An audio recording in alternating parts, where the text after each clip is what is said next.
ఆశ్రమ ధర్మాలు అతన్ని విడిచిపెడతాయి. మామూలుగా ఏమిటి, ఒక ఆశ్రమ ధర్మం నుంచి మనం ఆశ్రమ ధర్మంలోకి మారుతూ ఉంటాం. బ్రహ్మచర్యంలో ఉన్నాం, పెళ్లి చేసుకుని గృహస్థాశ్రమంలోకి వచ్చాం. ఆ తర్వాత పిల్లలకు పెళ్లి చేసేసి బాధ్యతల్లో నుంచి బయటపడిపోయి వానప్రస్థాశ్రమ స్వీకారం చేశాం. ఎవరో గురువు గారి దగ్గరికి వెళ్ళాం, ఏదో ఉపదేశాన్ని తీసుకున్నాం, ఆశ్రమ జీవనాన్ని జీవించడం ప్రారంభించాం.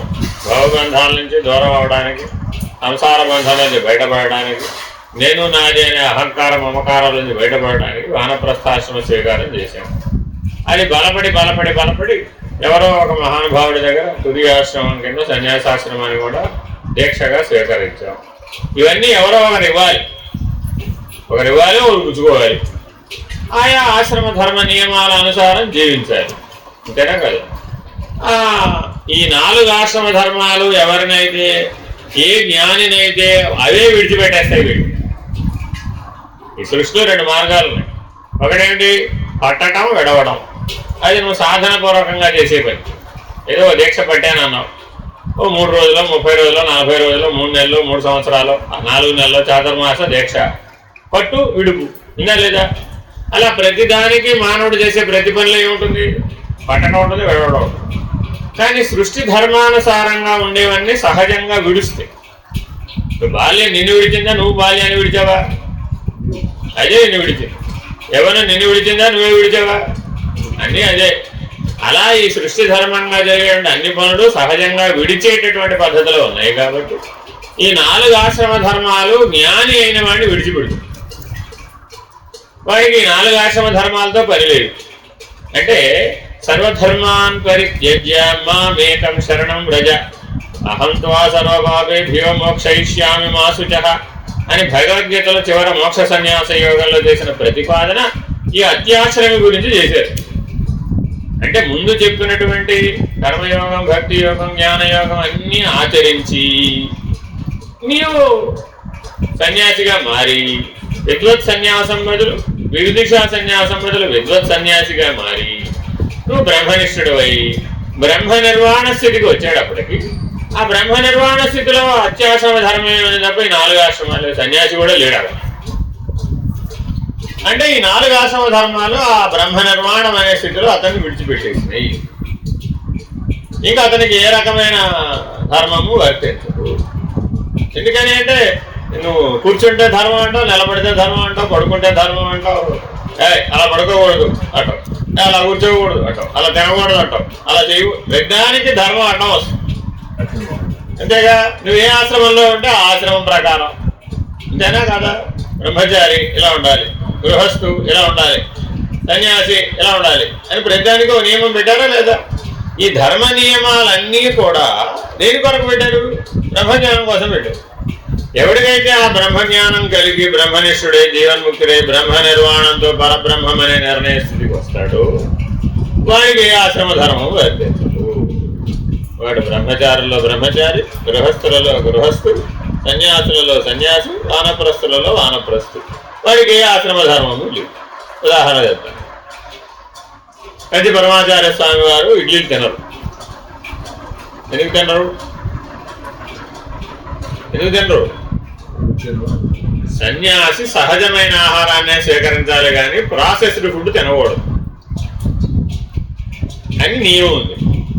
వారు ఆ నియమాన్ని పాటిస్తున్నారు. అప్పుడు అందుకని ఏం చేసేవారు? సహజమైనటువంటి ఆహారం తినాలంటే అపక్వ ఆహారం తినాలి. మరి అంతేగా, వండకూడదు. మరి అపక్వ ఆహారం తినాలంటే కూరగాయలు తింటా పనికిరాదు, ఆకుకూరలు తింటానికి పనికిరాదు. మరి ఏం తినొచ్చు? పళ్ళు తినాలిగా. పళ్ళు తింటేనేమో మరి వారికి అరగవు. మరి ఏం చేయాలి?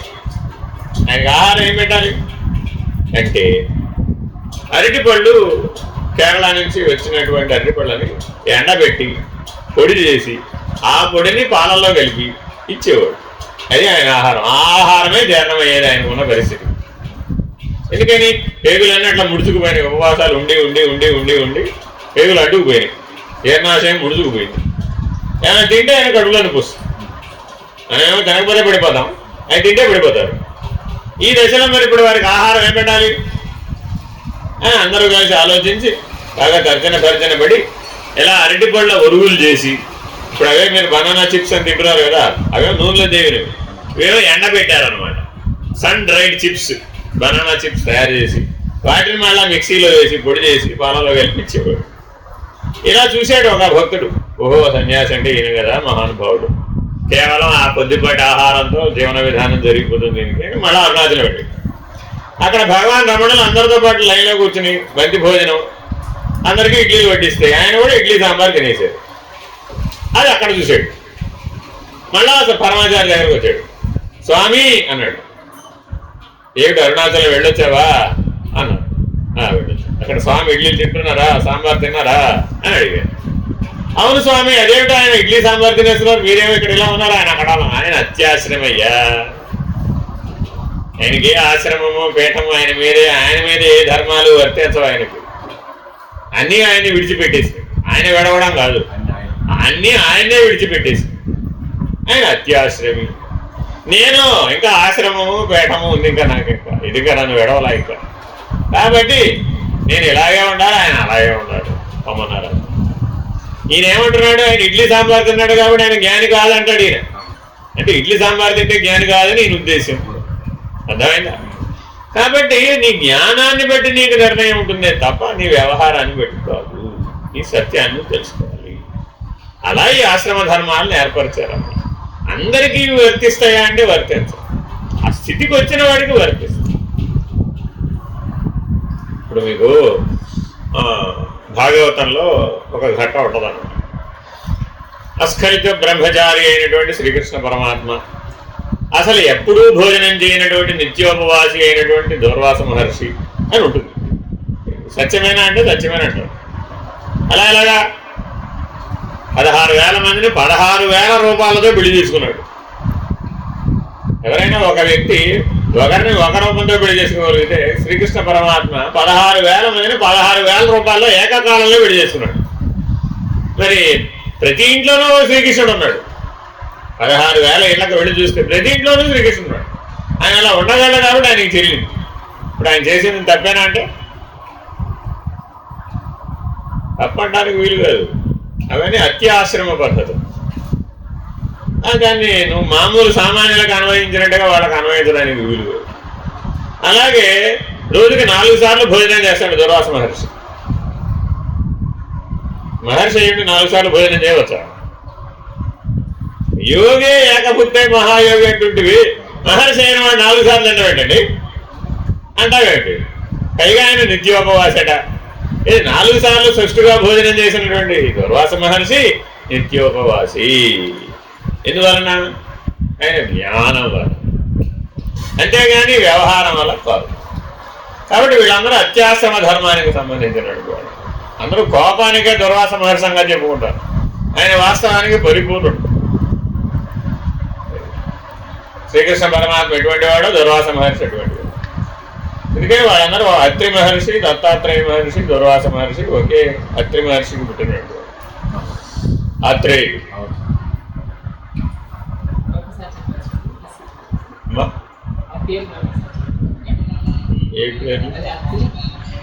ఇప్పుడు దత్తాత్రేయుడు అన్నావు కదా, ఆయన వాస్తవ నామధేయం ఏమిటి? దత్తుడే.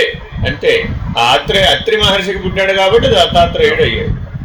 అత్రి మహర్షి త్రిమూర్తులని తన బిడ్డలుగా పొందాడు కదా, అందులో శివాంశతో వచ్చినవాడు దుర్వాస మహర్షి.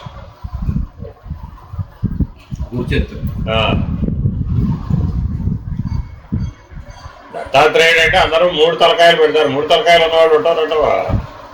అంత జ్ఞానం ఉందని, సృష్టి స్థితి లయాలకు సంబంధించిన జ్ఞానం ఉందని, బ్రహ్మజ్ఞానంతో పుట్టాడని అర్థం. అంతేగాని ప్రపంచంలో ఎవరు 3 తలకాయలు 6 తలకాయలు ఉంటారా? ఉండదు. వాళ్ళ శక్తి, వాళ్ళ జ్ఞానాన్ని నిరూపించడం కోసమని అట్లా చిత్రకారుడు అలా బొమ్మేస్తాడు. వాస్తవానికి అందరూ మానవులేగా. మరి రాక్షసులంటే కోరలు కొమ్ములు ఉండాలి, దేవతలంటేనే కిరీటాలు ఉండాలి. ఇవన్నీ మనం కల్పించుకున్నవాళ్ళం. వాస్తవానికి అలా ఉండదు. ఇలా ఉన్న గుణధర్మాన్ని అనుసరించి నువ్వు దేవతవా, మానవుడివా, రాక్షసు. ఒక మనిషిలోనే ఇప్పుడు 3 కనపట్టాలా.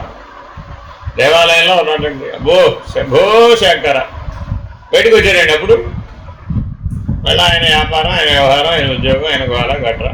మళ్ళీ ఏమైపోయాడు? అప్పుడు గుణధర్మం మారిపోదా? లోపల ఉన్నంతసేపు సత్వగుణం, బయటకు రాగానే రజోగుణం. ఈ లోపల ఎవడో గొడవ చేశాడు, వాడికి మంచి చెయ్యెత్తి లాగా ఓడిచ్చాడు. మరి ఎప్పుడేమైంది? తమోగుణం. మరి ఒక్క మనిషి రకరకాలుగా మారిపోవటంలో మరి వాడు మారిపోయాడా, వాడి జీవనం మారిపోయాడా, వాడి వ్యవహారం మారిపోయాడు. ఇప్పుడు వాడి స్వరూపాన్ని బట్టి లెక్కేయాలా, వాడి వ్యవహారాన్ని బట్టి లెక్కేయాలా? జీవనాన్ని బట్టే కదా వాడి జ్ఞానం లెక్కేసాడు. అట్లా ఎవరైతే గుణాతీతంగా జీవించారో వాళ్ళు జ్ఞానులు. వాళ్ళు ఏంటంటే ఆ 3 గుణాలు వాళ్ళు స్వాధీనమై ఉంటాయి. రమ్మంటే వస్తాయి, పొమ్మంటే పో. అందుకని వాళ్ళు మహర్షులు. ఎవరైతే గుణాతీత స్థితిలో ఉంటారో వాళ్ళు బ్రహ్మజ్ఞానాన్ని పొందుతారు, వాళ్ళు మహర్షులు. కాబట్టి మానవుడు తప్పక సాధించవలసింది ముందు గుణాతీత స్థితి. 3 గుణాలని ముందు స్వాధీనం చేసుకోవాలి. లేకపోతే బుద్ధి ఆ 3 గుణాలు ఎంబడబడి పోతావు. చిన్న మార్పు వచ్చిందయ్యా, తట్టుకుంటావా? నేనెవరో ఎందుకు పనికిరాని వాడని ఎవరితోనో చెప్తున్నాడండి. నీకు ఆ చెవినా ఈ చెవినా నీకు వినపడిందండి, ఏమనిపిస్తుంది కదా? చూసినా ఎందుకని నిన్నేం అనలేదు కదయ్యా, ఆయన ఎవరితోనో నీ గురించి వేరే వాళ్ళకి చెప్తున్నాడు అంతే కదా, నీకు వినపడింది అంతే కదా. నీ వెళ్ళి ఆయనతో తగాడా పెట్టుకోవడం. అందుకని భగవాన్ బాబా వారు ఏమంటారంటే, ఆయన ఒక వీధిలో వెళుతూ ఉంటే చిన్నప్పుడు పెద్ద జుట్టు కదా ఆయనకు, బట్టతల బాబా గారు వెళ్తున్నారు అన్నారు. ఆయన ఎవరికైనా పట్టడాలో అవుతా, ఎందుకు పట్టడం? నాకు బట్టతల లేదు కదా, లేని లక్షణం ఉన్నదని అంటున్నాడు. దాన్ని మనం సేకరించడం ఎందుకు అసలు? అని కాదని వెళ్ళిపోయాడు. మర్నాడు వెళ్తూ ఉంటే బుట్టతల బాబా గారు వచ్చారు అన్నాడు. బట్టతల కరెక్టా, బుట్టతల కరెక్టా? సరే ఉన్నదేగా అన్నాడు అని మళ్ళా వెళ్ళిపోయాడు. దానికి స్పందించలేదు, దీనికి స్పందించలేదు. కాబట్టి ఇప్పుడు ఏమైంది? పొగడ్తకి పొంగలేదు, తెగడ్తకి పొంగలేదు. అట్లా సహజంగా ద్వంద్వాతీతో విముచ్యతే. ఆ ద్వంద్వాలను దాటినటువంటి స్థితిలో జీవించినవాడే జ్ఞాని. ద్వంద్వాలకు లోబడితే జీవుడే. ఈ సత్యాన్ని గ్రహించాలి. గురువుగారు, బ్రహ్మాండంలో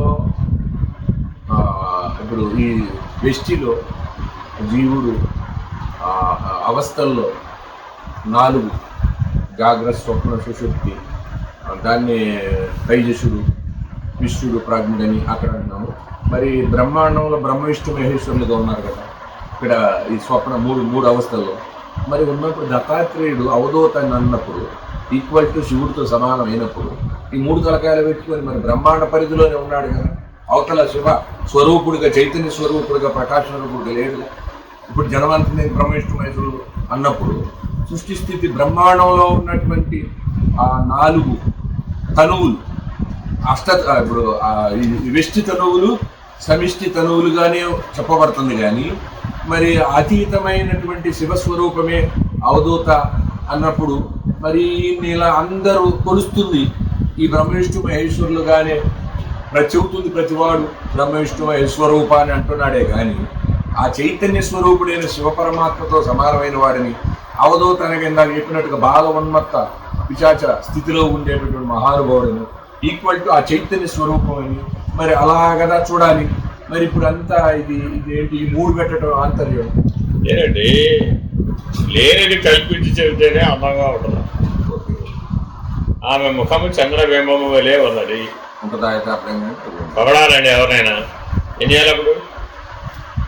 ఆమె ముఖము చంద్రబింబం వలె వెలిగిపోతుందయ్యా, పౌర్ణమి చంద్రుడి వలె వెలిగిపోతున్నావు. నిజమేనా కాదా? గొడవ చేసుకొచ్చి అంతేనా కాదా? అలాగే ఇవి కూడా అంతే. భ్రాంతిమయంలో ఉన్నటువంటి వాడికి భ్రాంతిగా కనపడేది, సత్యమైనటువంటి జ్ఞానం ఉన్నవాడికి సత్యస్వరూపమే కనపడింది. భ్రాంతిగతమైన జ్ఞానం ఉన్నవాడికి భ్రాంతిగతంగానే కనపడింది. వాస్తవంగా సత్యమే అయినప్పటికీ నీకెలా కనపడింది? ఉదాహరణ చెప్తాను. ఇప్పుడు 1 సంవత్సరం 2 సంవత్సరాల పిల్లవాడికి జ్వరం వచ్చిందండి, మంది వేయాలా వద్దా? వేయాలా? మరి చేతి మంది వేసుకోమంటే వేసుకుంటాడు, వేసుకోలేడుగా. మరి అందుకని పిల్లలకి మందులని దేంతో తయారు చేస్తారు? సిపిలో. వాడికి అప్పుడు మందని చెప్పేస్తారా, ఇదిగో స్వీట్ తిను అని ఆ మందు వేసేస్తాం. వాడికి ఆ పైన రుచే తెలుస్తుంది తప్ప ఆ లోపల ఉన్న మందు సంగతి తెలియదు. మరి అప్పుడు వాడు మనసులో వాడేమనుకుంటున్నాడు, నేను స్వీట్ అయితే నాను అనుకుంటున్నాను. తల్లికి ఏం కావాలి, వాడికి ఆవిడికి జ్వరం తగ్గడం కావాలి. నువ్వు స్వీట్ అని తిన్నావా, మందని వేసుకున్నావా, అది తర్వాత విషయం. అంతేనా కాదు? మరి ఇప్పుడు పిల్లవాడిని మోసం చేసినట్టేనా కాదు? అయ్యో కానీ అవసరం అజ్ఞానంలో ఉన్నాడు. అట్లాగే అనేక మంది ఇప్పుడు అష్టోత్తరాలు సహస్రనామాలని ఎవరి కోసం రాశారు? ఎవరైతే అనేకత్వ భ్రాంతిలో ఉన్నారో వాళ్ళని ఉన్నది ఒకటేరా బాబు అని చెప్పడం కోసమే అష్టోత్తరాలు సహస్రాలు అవసరం. అన్నికి దీనికి ఇంకోటి కూడా తెచ్చారు అనగాదేవి పక్కన. ఇప్పుడు చెప్పానా, ఇప్పుడు అదే గొడవ. ఇప్పుడు శివుడి పక్కన పార్వతి లేకపోతే శివుడికి విలువ లేదండి బాబు. అర్థం దేవనాథులు దేవతల యొక్క శక్తి స్వరూపాలని అలా చెప్పాము. మీలో ఒక శక్తి ఉందండి, మీ భార్య నీ శక్తి, ఆవిడ శక్తి ఎవరు? నువ్వు. ఒకరికొకరు వారి యొక్క బలం ఏమిటంటే, నీ బలం ఎవరాయంటే మీ ఆవిడ బలం ఎవరాయంటే వాడు ఆయన. నీ శక్తిని చెప్పడం కోసం ఆడ చెప్పాను. అంతేనా కదా? మరి దానికి నువ్వేం చేసావు? ఒక ఆకారాన్ని రూపకల్పన చేసే తప్ప నాకు తెలియదండి. పెళ్లి చేసుకోకముందు స్త్రీ నీ లోపల ఉందా లేదా? ఉందా లేదా? ఎందుకని? ఒక దేహం తయారవ్వాలంటే అసలు ప్రకృతి పురుష సమ్మేళనంలోనే తయారవుతాం తప్ప ఒక్క పురుషుడుగానో ఒక ప్రకృతిగానో ఒక దేహం తయారయ్యే అవకాశం లేదు.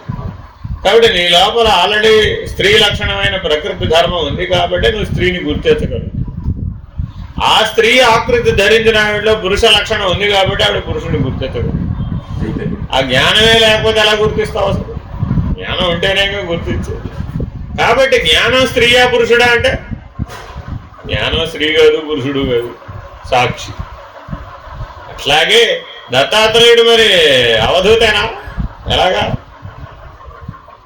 అన్నింటినీ మరి ఎక్కడా మరి అవధూత సాంప్రదాయం అని ప్రత్యేక సాంప్రదాయం ఆయనతోనే ప్రారంభమైంది. తర్వాత అంతకుముందు లేదు. మరి కృతయుగంలోనే అవధూతల మహర్షులు ఉన్నారా, లేకపోతే దేవతలు ఉన్నారా? ఉన్నారు, ఎప్పుడూ ఉంటారు, ఏ యుగంలో అయినా ఉంటారు. కానీ ఈ అవధూత అనే లక్షణం కృతయుగంలో ఏం ఉపయోగం లేదు. కలియుగంలోనే దాని ఉపయోగం. మిగిలిన ద్వాపర త్రేతాయుగాల్లో ఎక్కడ అవధూతలు మీకు కనపడరు. చూడండి, మధ్యలో రెండు త్రేతాయుగంలోనూ అంతా మహర్షులే, ద్వాపర యుగంలో కూడా అంతా మహర్షులే.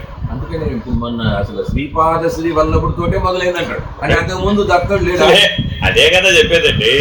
అంటే అక్కడ ఏదైతే అవధూత సంప్రదాయం వచ్చి మరుగైపోయిందో మరలా కలియుగంలోనే దాని అవసరం వచ్చింది. అందుకని దాని సందర్భాన్ని బట్టి ఆ వాళ్ళు మళ్ళా ఒక ఆకారాన్ని ధరించి మన మధ్యలో కొంతకాలం జీవించి దాని ద్వారా మనకి తరించేటటువంటి జీవన విధానాన్ని మళ్ళా వేలుకొలిపి వాడు వెళ్తాడు. అవధూత అంటే అర్థం ఏమిటంటే శరీరం లేనివాడని. అసలు శరీరమే లేనివాడండి వాడు, దిగంబరుడు. శరీరం లేనివాడు అని అర్థం. ఆకాశము ప్రకాశము అంతే.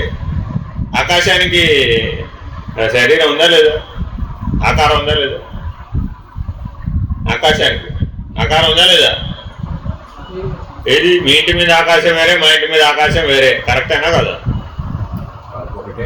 శ్రీశైలంలో ఆకాశం వేరే, కాశీలో ఆకాశం వేరే. ఎలాగా? అర్థమైందా? అందుకని ఆకాశలింగం. చిదంబరంలో ఏమిటి? అన్నీ శివస్వరూపమేరా బాబు. పంచభూతాలు కూడా శివస్వరూపమే. అన్నీ శివస్వరూపమే అన్నప్పుడు ఆకారం ఉన్నట్ట లేనట్ట? అప్పుడు భూమి కూడా ఆకారం లేదు. పృథ్వీలింగం లేదుగా. మరి ఒప్పుకున్నావా? పృథ్వీకి ఆకారం లేదని ఒప్పుకుంటావా? ఒప్పుకుంటే అప్పుడు ఏమైంది? పంచభూతాలకు ఆకారం లేదని ఒప్పుకుంటే పాంచభౌతిక దేహాన్ని ధరించిన నీకు కూడా ఏమై ఉండాలి? ఆకారం లేదని ఒప్పుకోరు. మరి ఇప్పుడు వ్యవహారంలో ఆకారం ఉన్నదని వ్యవహరిస్తున్నావా, ఆకారం లేదని వ్యవహరిస్తున్నావా? వ్యవహారంలో తత్కాలవత్ స్వకాలే సత్యవద్భాతి అన్నారు. అందుకని ఆదిశంకర్ అది ఆకాశైపోయింది. ఆయన ఈ సత్యాన్ని తెలుసుకో, ఇది తెలుసుకొని ప్రవర్తించు. అప్పుడు ఏమైంది? జ్వరం తగ్గిపోవడం ప్రధానం. నువ్వు చేతి మంది వేసుకున్నావా, తిరిగి మంది వేసుకున్నావా అన్నది అప్రధానం. నీకున్న అనారోగ్యం తగ్గిపోయిందా లేదా అన్నది ప్రధానం. కాబట్టి నువ్వు ఏ సాంప్రదాయాన్ని స్వీకరిస్తావు అన్నది అక్కడ అప్రధానం, జ్ఞానం పొందేవా లేదా అనేది ప్రధానం. కాబట్టి ఆయా విధి విధానాలలో నీకు ముని ఆదర్శమైతే మునిని అనుసరించు, యోగుల ఆదర్శమైతే యోగులను అనుసరించు, ఋషులు ఆదర్శం ఋషిగా జీవించు. కాదండి నేను మహర్షిగా జీవిస్తాను, మహర్షిగా జీవించు, అనే ఉత్తమమే అవన్నీ. లేదండి నేను ఏకంగా అవధూతనే, మరీ మంచిది, గొడవలేదు, గురువుతోనే పని లేదు. కాబట్టి ఎవరికైతే గురువుతో పని లేదు వాళ్ళందరూ అవధూతలే. ఎందుకని వాడు స్వయమేమన్న వాడికి గురువుతో పని ఉంది కదా. అందుకని జ్ఞాన మార్గంలో తరించేటటువంటి వాళ్ళలో గురువును ఆశ్రయించి తరణం చేసే విధానం ఒకటి, స్వయంగా తరించే విధానం ఒకటి. కాబట్టి 2 మార్గాలు ఒప్పుకున్నాం. ఎవరైతే ఆ స్వయంగా తరించారో వాళ్ళందరూ అవధూతలు. ఇప్పుడు మీరు చెవటం అమ్మగారు ఉన్నారండి, ఏమంటారు అప్పుడు? మనకి కృష్ణా జిల్లా చుట్టుపక్కల 3 అవధూతలు ఉంటారు, అచ్చమ్మ, పిచ్చమ్మ, బుచ్చమ్మ. ఈ 3 అవధూతలే. అంటే ఏంటి, వాడి ముందు వాళ్ళకేమేం లేవు, రాత్రికి రాత్రి వాళ్ళకి అన్ని వచ్చేసాయి. ఒక రాత్రిలో వాళ్ళు అవధూతలు అయిపోయారు, అన్ని పనులు అయిపోయినాయి. వాళ్ళు ఏకంగా సాక్షాత్ అవధూత స్థితికి మారిపోయారు ఒకే రాత్రిలో. అంటే చెవటం అమ్మ, అలాగే పెనుమత్స యోగిని మాత ఆవిడ అంతే, అలాగే కురుమద్దాలి పిచ్చమ్మ గారు ఆవిడ అంతే. ఇలాగా అవధూతలు అన్న వాళ్ళందరూ ఏంటంటే అలా సడన్ గా వచ్చేస్తాడు వాడికి ఏ గురువు వ్యవహారం శాస్త్రం అలా గట్రా ఏ శాస్త్రం ఎక్కడ ఉపదేశం తీసుకున్నారు, ఏ గురువు గారి దగ్గర మీరు ఎన్నేళ్ళు ఉన్నారు, ఏ ఆశ్రమంలో ఉన్నారు, ఏ క్షేత్రంలో ఉన్నారు, ఎన్ని పాఠాలు వచ్చినాయి, ఎన్ని మంత్రాలు వచ్చినాయి, 5 సూక్తాలు వచ్చారా దానికి, 4 వేదాలు వచ్చారా దానికి, షట్శాస్త్రాలు వాటితో పనే లేదు. అలా స్వయంగా పరిణామం చెందినటువంటి వాళ్ళందరినీ ఏమన్నారు? తెలుసుకోవాలన్నమాట. అందరినీ అవధూత అనేయకూడదు. అది వాడికి సహజంగానే ఆ బాలోన్మత్త పిశాచోత్తన లక్షణం స్వయంగా వచ్చేస్తుంది. అదే ఇప్పుడు మరి మనలాంటి వాళ్ళకి మరి అవధూత నా పేరు పెట్టచ్చా? మరి మనకు పెట్టకూడదు. ఎందుకని? మనలో లేక గురువు గారు ఒక విధానం, సాంప్రదాయం, ఒక యాగం, ఒక యోగం, ఒక మంత్రం, ఒక విధానం, ఒక శాస్త్రం నేర్చుకున్నావుగా, మరి సాధన సంస్కారంతో తరిస్తున్నావు కదా. మరి వీడికి స్వయం లేదా అన్నారు. వీడికి కూడా స్వయం ఉంది. ఎక్కడుంది? చివరికి పరబ్రహ్మ పదానికి చేరిన తర్వాత నేను పరబ్రహ్మ, అంతటా ఉన్నది పరబ్రహ్మమే అన్న స్థితితో మళ్ళా 0కి వస్తాడు, మళ్ళా మొదటికి వస్తాడు. సృష్టి ఆది స్థితికి దిగి రావాలట. దిగి వచ్చి ఆ పరబ్రహ్మమైన స్థితితో మళ్ళా పైకెక్కాలి. అదే అచల సిద్ధాంతం చెప్పి ఆ మళ్ళా పైకెక్కేటప్పుడు ఇది కాదు అని ఉండి వెళ్ళిపోతాడు. అందుకని ఆ చివర పరాత్పర నిర్ణయాన్ని నేతి మహావాక్యంతోనే నిర్ణయించాలి అని చెప్పి సన్యాస ధర్మంలో అంటే అందుకని తుర్యాతీతం తర్వాత వాళ్ళు అవబోతారు. ఎందుకనంటే స్వయం అప్పుడు. ఎందుకనంటే ఆ చివరి పని ఎవరు సహాయం చేసేవాడు వేరుగా లేడుగా. పరబ్రహ్మం అన్న తర్వాత రెండవదని చెప్పడానికి లేనే లేదు. అక్కడ ఒకటే లేదు. బ్రహ్మం అంటేనే ఒకటి ఉంది, పరబ్రహ్మం అంటే ఒకటి కూడా లేదు. ఆ ఒకటి కూడా లేదన్న తర్వాత ఆ లేనెరుకతో మళ్ళీ సంత కిందకు వచ్చి మన పైకి వెళ్ళాలి. అప్పుడేమైపోయింది? లేనిది లేకనే. ఆ లేనిది లేకనే పోవడం అనేటటువంటి లక్షణాన్ని అవధూత లక్షణంగా చెప్తుంది. ఆ స్థితిలో ఉన్నవాడికి చెల్లుతుంది. అక్షరాభ్యాసంలో ఉన్నవాళ్ళు నాకు పిహెచ్డి వచ్చేసిందండి అంటే యూనివర్సిటీలో ఏదో అదేమిటి కాన్వకేషన్ ఏదో పెడతారు కదా. ఇప్పుడు ఎల్కేజీ కూడా కాన్వకేషన్ పెడుతున్నారు పబ్లిక్ స్కూళ్ళలో. అదే సేమ్ డ్రెస్. అక్కడ కాన్వకేషన్కి గౌను, వ్యవహారం, హ్యాట్, బూట్ అన్నీ పెడతారో ఈ ఎల్కేజీ పిల్లాడికి కూడా అదే. వీడికి కూడా కాన్వకేషన్ అని పెట్టారు. వీడికి పిహెచ్డి చేద్దాం. ఎట్లా ప్రయోజనం? వేషభాషల చేత నిర్ణయం అయ్యేది కాదు. అందుకని ఎప్పటికైనా కూడా మీ సహజ స్థితే మీకు నిర్ణయం. నువ్వే సహజంగా ఏ స్థితిలో ఉన్నావన్న దాన్ని బట్టి నువ్వు ఏ స్థితికి వచ్చావు అని పరిణామం పూర్తయింది తెలియదు.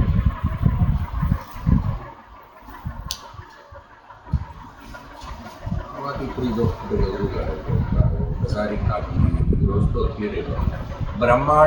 బ్రహ్మాండంలో నుంచి డైరెక్ట్గా పిండాండం రాలేదు. బెస్ట్ మధ్యలో ఉంటుంది సృష్టి. ఏనండి పంచీకృత భాగంలో నుంచి ముందు పంచీకృతం వచ్చింది.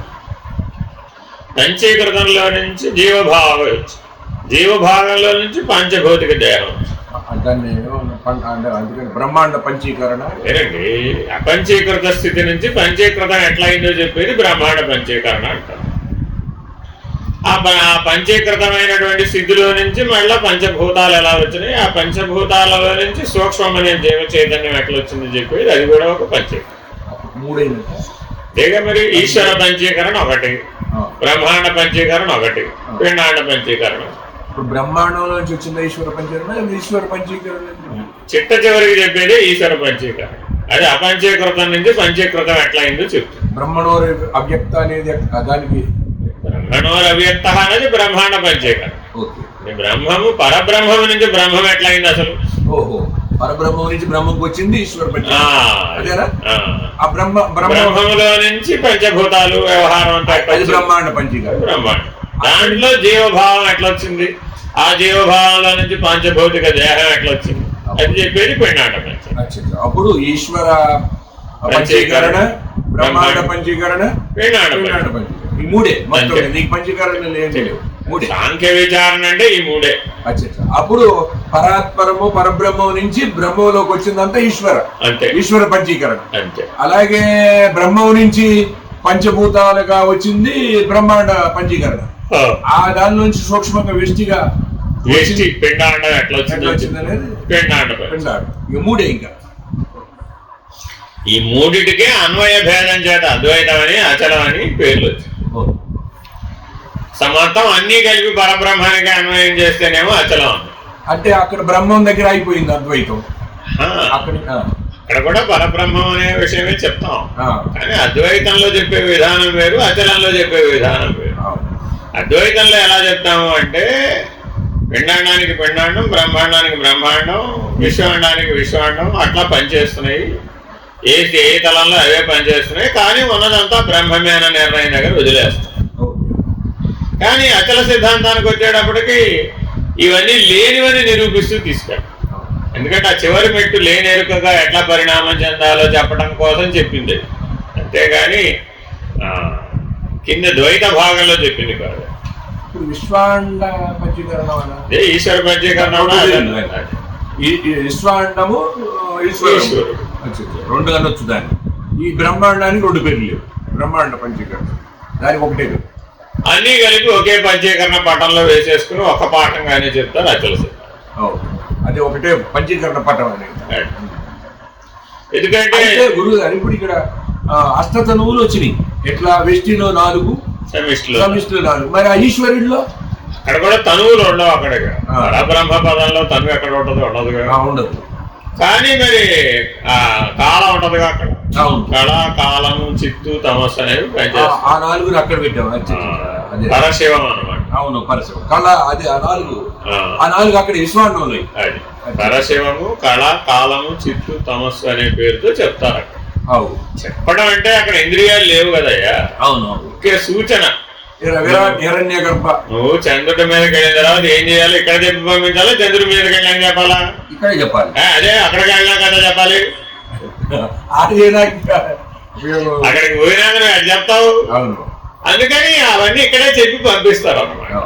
ఎవరైతే బ్రహ్మనిష్ట దాకా వస్తారో, తత్వమసి మహావాక్యోపదేశం యొక్క అనుభవం వల్ల బ్రహ్మనిష్ఠులే జీవన్ముక్తులు అవుతారో వాళ్ళకి ఈశ్వర పంచీకరణ అనే విషయం గురించి తెలియజేస్తారు. ముందు పంచీకరణ పర్ఫెక్ట్ అర్థమై బ్రహ్మాండం పర్ఫెక్ట్ అధిగమించాలి.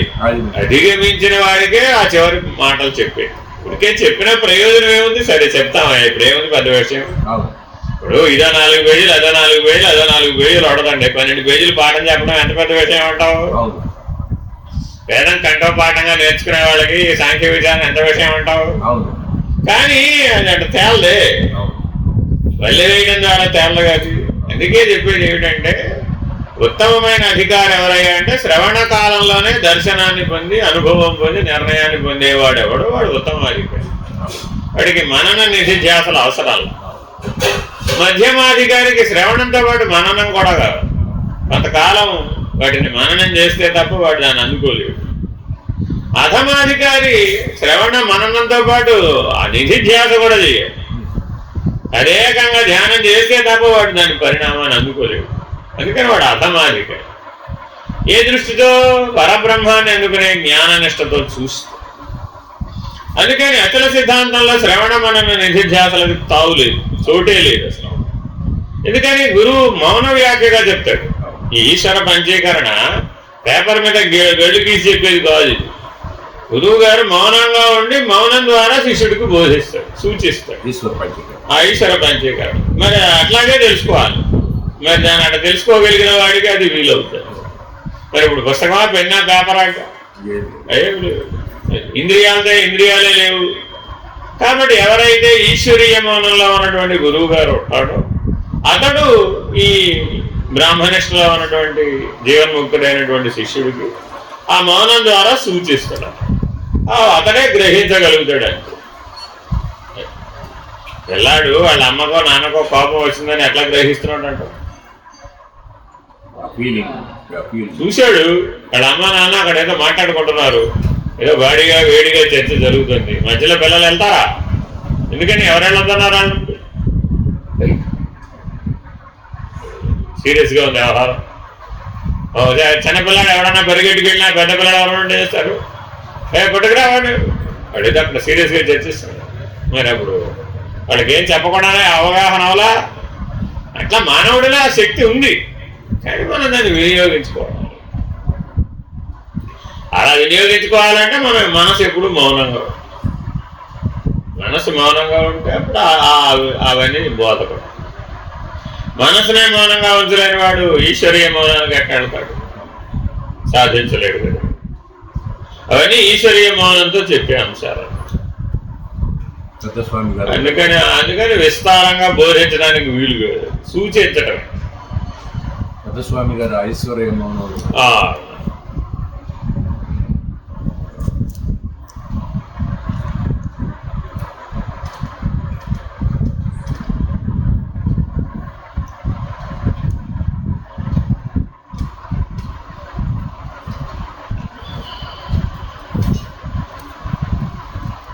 కందార్థాలు, చిన్న కందార్థాలు, పెద్ద కందార్థాల్లో ఉన్న దేశిక ప్రభువులు చెప్పదలుచుకుంది ఏంటి? ఇదే ఈ మూడే. లేనెరుక అనే దాన్ని ప్రతిపాదన చేస్తారు కందార్థాలు. ఎరుకనగా అంటే మాయన్న, ఎరుకన్న, మనసన్న లేనివి కదా. మరుపు, మరుపు అంటే అజ్ఞానం, ఎరుకంటే జ్ఞానం. జ్ఞానాజ్ఞానములు కూడా వదిలేయటమే ఎరుకవటం. అది అచలం. అది నిన్ను వదిలిపెట్టాలి, నువ్వు వదిలిపెట్టడం కాదు. అవును, ఇందాక చెప్పిన ఎరుక విడవడం అంటే నువ్వు విడవడం కాదు, అదే నిన్ను వదిలేయ అత్యాశ్రమం లాగా. అది నిన్ను వదిలేసేటట్లుగా నువ్వు ఉండాలన్నమాట. బయలుని దర్శించి ఆ పరబ్రహ్మ పదాన్ని స్థితిని తెలుసుకున్నవాడు ఎప్పుడు అదే స్థితిలో ఉన్నాడంటే అప్పుడు బ్రహ్మమైన ఎరుకతో పనే ఉన్నప్పుడు తాను బయలుని కూడా చెప్పడానికి లేదు. అసలు ఆ స్థితిలో ఉన్నాడండి. ఇప్పుడు వాడినే వదిలేదు. ఇప్పుడు సన్యాసం పుచ్చుకున్నాడండి, వాళ్ళ బంధుజనం అంతా వాడిని వదిలేశారా లేదా? ఎందుకని నేను వదిలిపెట్టమన్నాడా? ఆయన సన్యాసాశ్రమ ధర్మంలో ఉండడాన్ని చూసి వాడు ఎవరో రావడం మంచి. అంతకుముందు మా బావ గారండి, మా వదిన గారండి, మా మరిది గారండి, మా అల్లుడు గారండి అని వచ్చిన బంధుజనం అంతా సన్యాసం పుచ్చుకోగానే ఏమైపోయింది? సర్వసంగ పరిత్యాగి. ఆయన అల్లుడు గారే ఉండి ఇంకా ఉన్నాడు. అల్లుడు గారు ఇంకా అల్లుడు గారు లేదు, గిల్లుడు గారు లేదు. అదే గృహస్థగా ఉన్నాడు. అప్పుడు అన్నీ వచ్చేసి మరి స్థితి భేదమేగా. అట్లాగే ఆ ఎరుక విడిచిన స్థితిలో పరబ్రహ్మముగా ఉన్నాడండి. అప్పుడు ఇక బ్రహ్మనిష్టకు సంబంధించిన లక్షణాలతో మనకు పని అవే నిన్ను వదిలేస్తాయి. నీకు దాంతో పని లేని స్థితిలో ఉన్నప్పుడు ఇక నీతో పని లేదు. ఇప్పుడు ఈ చేతితో నీకు పని లేదండి. కొంతకాలం దీన్ని వదిలేసేవాడి. అప్పుడు ఏమైపోయింది? ఈ చెయ్యి పనికి అది కంటే చెయ్యి లేపమంటే లేపలేడు కంటే. ఎందుకని వదిలేసింది? అదే వీడు వదిలేసింది. చెయ్యి ఉంది కానీ పనికిరాదు. అట్లాగే బ్రహ్మనిష్ట ఉంటుంది కానీ అది ఉపయోగపడదు. ఎప్పుడు అలా పరబ్రహ్మమే తానే ఉంటుంది. ఇట్లా స్థితి భేదంగా మనం తెలుసుకోగలిగిన వాళ్ళకి ఇవన్నీ తెలుస్తాయి తప్ప మాటగా ఎంత చెప్పినా అది అందుకునే విషయం.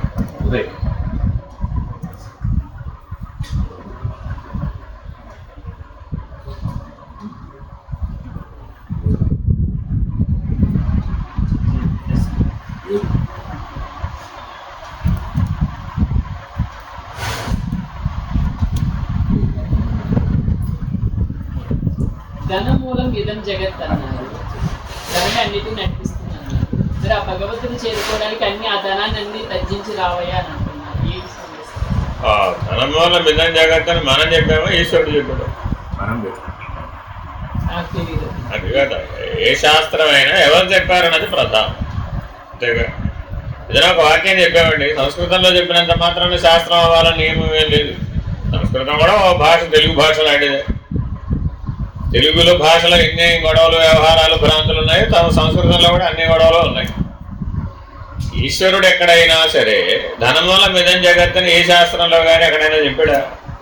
చెప్పలేదు. అది ఈశ్వర వాక్యం కాదు. మరి ఈశ్వర వాక్యం కాని వాటికి ప్రామాణికత ఉందంటావా? ప్రాపంచికమైన మనోమూల మిథం జగత్ అని చెప్పాడు ఈశ్వరుడు. ధనమూల మిథం జగత్ అని చెప్పాలా? ఈశ్వరుడు ఏం చెప్పాడంటే మనోమూల మిథం జగత్. ఆ మనసు పనిచేసినంతసేపు నీకు జగత్ కనబడుతుంది కదా. ఆ మనసు పని చేయలేదయ్యా నీ నిద్రావస్థలో, నీ జగత్ ఏమైపోయింది? ఆటో ఎక్కి 3 స్వామి లేదుగా మరి. రుద్రాక్ష మఠం దగ్గర ఉందనాలా ఇప్పుడు లేదనాలా? ఆటో ఎక్కిన స్వామి నీకు లేదు. నీ మనసు పని చేయకపోతే రుద్రాక్ష మఠం దగ్గర ఎప్పుడు అలాగే ఉండు. లేదు ఆటో దగ్గరికి వెళ్ళి నువ్వు ఉన్నావుగా అప్పుడు. నీ మనసు పని చేయకపోయినా నీ నిద్రావస్థలో నువ్వు ఉన్నావుగా, మరి ఇంకే సమస్య ఉన్నప్పుడు రుద్రాక్ష మఠం దగ్గర ఎప్పుడు అలాగే ఉండు. అప్పుడు నీకు జగత్తుతో పని ఉంటాయి. వెళ్ళి ఆటో ఆటో ఈశ్వర దర్శనానికి మనసు అనే అడ్డుధర తొలగిస్తే సులభంగా దర్శనాన్ని పొందవచ్చు. మనసు అనే అడ్డుధర ఉందనుకో, అప్పుడు ఎంతసేపు జగత్తే కనపడింది కానీ సృష్టికర్త కనపడదు. ఇప్పుడు సృష్టి మీద దృష్టి పెట్టాలంటావా, సృష్టికర్త మీద దృష్టి పెట్టాలంటావా? పెట్టాలంటే మరి నీకు అడ్డమైన మనసు నువ్వే తీసేయాలిగా. నువ్వేమంటున్నావు? ఆ పని కూడా ఈశ్వరుడే చేయమంటు. మరి నీ లోపల ఉన్న మనసుని నువ్వు తొలగించుకోవడం సులభం అంటావా, ఈశ్వరుడు తొలగించడం సులభం? నిద్ర పోవాలయ్యా, కళ్ళు మూసుకుంటే నిద్ర వస్తుందయ్యా. ఈశ్వరుడు వచ్చి కళ్ళు మూస్తే మూస్తున్నావా? నీ అంతా నువ్వే మూసుకున్నావు. అదే ఈశ్వరుడు వచ్చి చేసే వరకు వెయిట్ చేయాలి కాబట్టి. అన్నిటికీ ఈశ్వరుడు అన్నప్పుడు కళ్ళు మూసుకోవడానికి కూడా ఈశ్వరుడు వచ్చి కళ్ళు మూస్తేనే కదా ముయ్యాలి. మరి అట్లా ఉంటున్నావా? లేదు. కానీ ఎక్కడైతే నువ్వు బలహీనంగా ఉన్నావు అక్కడేమంటున్నావు? నా వల్ల కాదండి బాబు, నేనేం చేసుకోలేదు. ఎందువల్ల అనుకున్నావు? ఆ మనసుకు లోబడిపోవడం. కాబట్టి సాధన చేసి మనసును ఎవరైతే స్వాధీనం చేసుకుంటారో వాడే ఈశ్వర దర్శనాన్ని పొందగలరు. కాబట్టి సాధనలందు ముఖ్య సాధనము మనోజయం. ఏ సాధన అయినా దేనికోసం? మనసును స్వాధీనం చేసుకోవడం కోసమే. మనోదుర్నిగ్రహం జలం కష్టమే, పరమాత్మే చెప్పాడు. కానీ అభ్యాస వైరాగ్యాల చేత అది సాధ్యమవుతుంది. నేను ఎప్పుడో సంవత్సరానికి ఒకసారి చేస్తానండి, నాకు మనసు లోపడలేదండి. సంవత్సరానికి ఒకసారి భోజనం చేయొచ్చుగా, రోజు చేయడం ఎందుకు? ఏమయ్యా, సాధన ఎప్పుడో సంవత్సరానికి ఒకసారి మహాశివరాత్రికి ఒక రోజు చేస్తే చాలా అన్నావయ్యా. మరి ఆ ఒక రోజు అన్నది నువ్వు, మిగిలిన రోజు తినమాక. భోజనం మాత్రం రోజు 3 పూట్ల చేయాలి, సాధన మాత్రం సంవత్సరానికి 1 పూట చేయాలా? ఎవరు చెప్పారు? అప్పుడు మనసు స్వాధీనం అన్నట్టు అవుతుందా? మహాశివరాత్రి మరి ముక్తి పర్వదినమే. ఆ రోజు సాహిత్యం లభిస్తుంది, మరి ఈశ్వర దర్శనం లభిస్తుంది, సాహిత్యం కూడా లభిస్తుంది. ఎంతమందికి లభిస్తుంది? మరి అసలు సిద్ధపడితేగా నువ్వు 12 శివరాత్రుల పాటు నువ్వు జాగారం చేసి 12 నెలలు నువ్వు సాధన చేసి ఆ మహాశివరాత్రి కోసం నిరీక్షించిన వాడికి అది మహాశివరాత్రి. సంవత్సర కాల దీక్ష చేసిన వాడికి మహాశివరాత్రి. మహాశివరాత్రి ఒక్కరోజే నానా కష్టాలు పడుతూ ముక్కుతూ ములుగుతూ జామకాయలు తినాలి, పనసకాయలు తినాలి, అనాసకాయలు తినాలి, ఎన్ని పళ్ళు తినాలో 16 రకాల ఫలాలు తింటే కానీ ఆ రోజు ఉపవాసం పూర్తి కాదు. 3 సినిమాలు చూస్తే కానీ జాగరణ పూర్తి కాదు. ఇదే మహాశివరాత్రి అయ్యా. ఇది కూడా మహాశివరాత్రే. ఇప్పుడు వాడికి ఏమవ్వాలి? ఇప్పుడు ఈశ్వర దర్శనం వచ్చేయాలి, సాహిత్యం కూడా వచ్చేయాలి. అంత సులభంగా జరిగిపోతుందా? అంటే ఇప్పుడు ఈశ్వరుడు మన కింద పనిచేసే దాసుడు అంటావా, బొమ్మ అంటావా? కీ ఇస్తే ఆడే బొమ్మ. నీకోసమే కదా నేను మహాశివరాత్రి ఉపవాసం ఉంది, నీకోసమే కదా జాగారం ఉంది. నాకు కనపడవా అంటే కనపడుతుండే. కీ ఇచ్చే బొమ్మ ఆడితే ఆడే బొమ్మ కాదు కదా అది. సృష్టికర్తని మనం సాధించాలంటే సులభమేనా? అందుకని ఎవరైతే మనోజయాన్ని పొందుతారో వాడే ఈశ్వర దర్శనాన్ని పొందుతారు. అందుకని ఈ ఉపవాసం జాగారాలన్నీ దేనికోసం అంటే మనసును స్వాధీనం చేసుకోవడానికి, మనోజయాన్ని సంపాదించాలి. పరమాత్మ చెప్పిన అభ్యాస వైరాగ్యంలో సామాన్యమైన వ్యక్తికి ఏ అభ్యాసం చేయాలి? సులభంగా సాక్షిగా ఉండు. అదొక సరిపోతుందంట.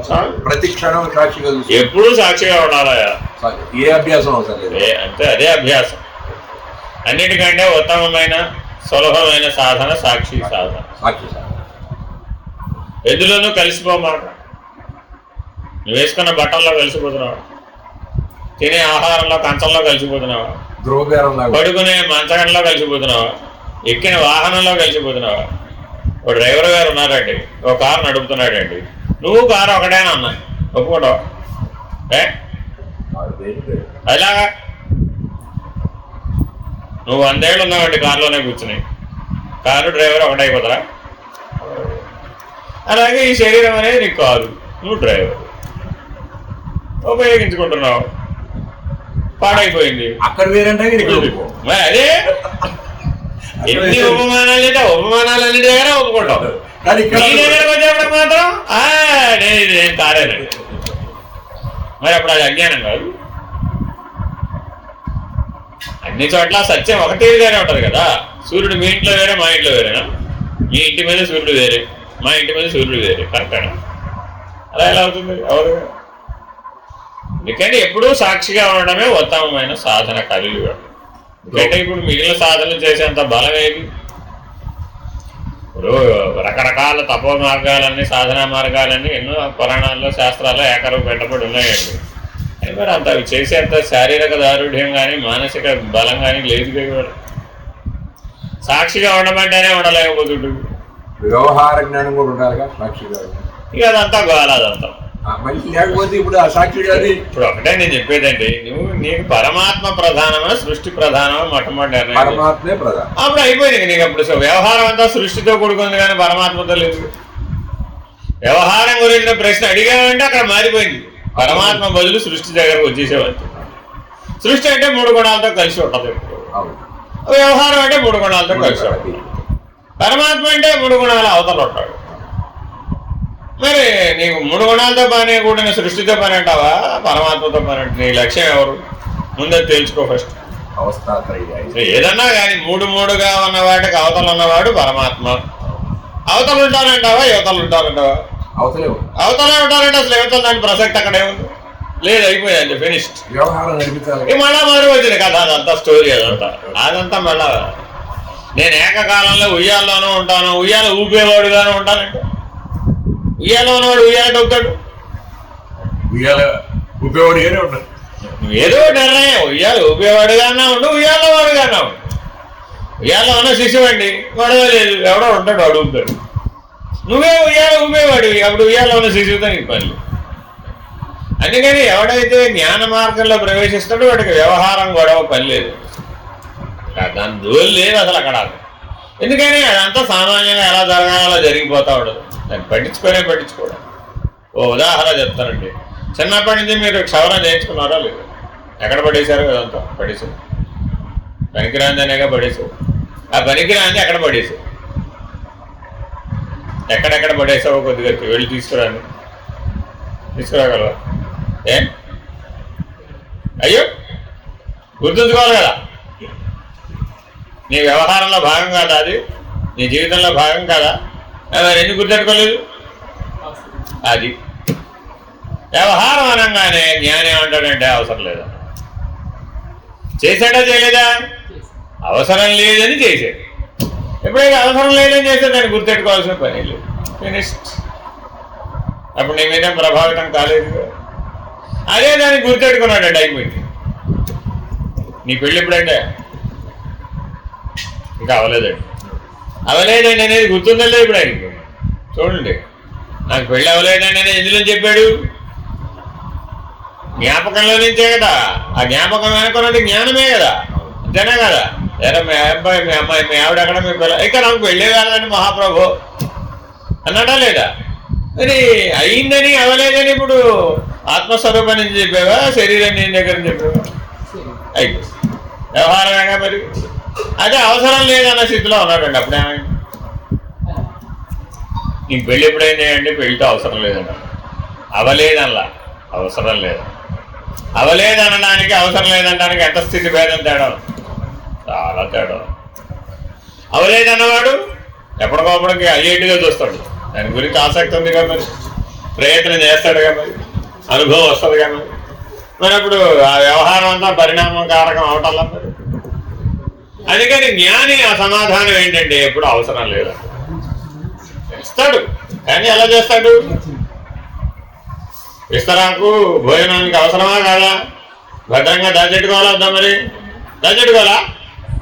ఎంగిలి విస్తరాకు దాచిపెట్టుకున్నావా, పడేస్తున్నావా? ఇది వ్యవహారం అనేది అట్లాంటిది, ఎంగిలి విస్తరాకు లాంటిది. భోజనం చేసేంతసేపు ఆ విస్తరాకు ఎంత అవసరమో ఈ వ్యవహారం కూడా ఆ విస్తరాకుతో సమానమైనది అని జ్ఞాని స్థిరంగా ఉంటుంది. అప్పుడేమై వాడికి ఏం ప్రమాదం రాలేదు. ఇప్పుడు అవస్థ సాక్షి అనేది అవస్థాత్రయానికి కానీ ఏమైనా సరేనండి, అన్నింటికీ సాక్షిగా ఉన్నవాడే జ్ఞాని. సాక్షిత్వం లేకపోతే ఆ జ్ఞానం ఉండదు. ఎందుకనంటే ఆత్మస్వరూపానికి అవేం లేవు కాబట్టి. అప్పుడు నువ్వు ఎప్పుడూ ఆత్మభావంలోనే ఉంటావు, ఈ శరీరం నేనుగా ఉండవు.